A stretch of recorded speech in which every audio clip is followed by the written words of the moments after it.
পুজো পুজো করতে করতে পুজোটা কখন আসলো আর কখন চলে গেল সত্যি আমরা কেউই টের পেলাম না।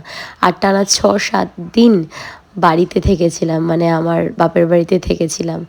তো ফেরার সময় খুবই খারাপ লাগছিল। দেখবে তোমরা যখন বাপের বাড়িতে টানা অনেক দিন থাকবে না, তখন মনটা খুব ভারাক্রান্ত হয়ে যায়।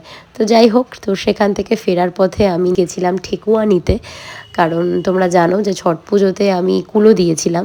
আর ওই বাড়িতে আমি পুরো পুজোটাই আমি থেকেছি, দেখেছি ওদের সাথে। পুজোটা করিনি, বাট থেকেছিলাম। তো তাই ওরা আমাকে বেশ কিছু প্রসাদ, তারপর আমি যে কুলোটা দিয়েছিলাম সেই কুলোর প্রসাদগুলো আমাকে প্যাক করে দিয়েছিল। সেগুলো নিয়ে আমি সোজা চলে আসি বাড়িতে। আর বাড়িতে এসে সন্ধ্যের দিকে আমি বেরিয়ে যাই চোখের ডাক্তার দেখাতে। চোখের যা কন্ডিশন আমার হয়েছে, দূরের কিচ্ছু দেখতে পারি না, মানে পুরো অন্ধ হয়ে গেছি। মানে যারা সবসময় স্ক্রিন টাইম শেয়ার করে তারা খুব ভালো করেই জানো যে চোখের প্রবলেম কতটা বেশি হয় সব সময় স্ক্রিনের দিকে তাকিয়ে থাকলে। আর আমার তো 24 ঘন্টা কাজই স্ক্রিনের ওপর। যাই হোক, তো এবার আমার পালা আসলো ফ্রেম চুজ করার। অনেকগুলো ফ্রেম চুজ করার পর ফাইনালি এই ফ্রেমটা আমার পছন্দ হলো। মানুষকে এতদিন চশমিশ চশমিশ বলে খ্যাপাতাম, আর এখন নিজেই চশমিশ হয়ে গেছি।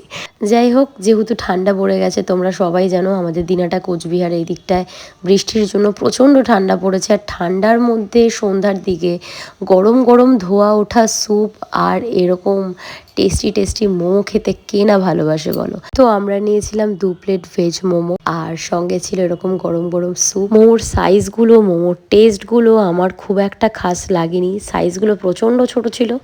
যাই হোক, খাবার কমপ্লিট করে মার্কেট যাব, আমার শরীরটা এত খারাপ করছিল তাই সোজা বাড়ির দিকে রওনা হলাম।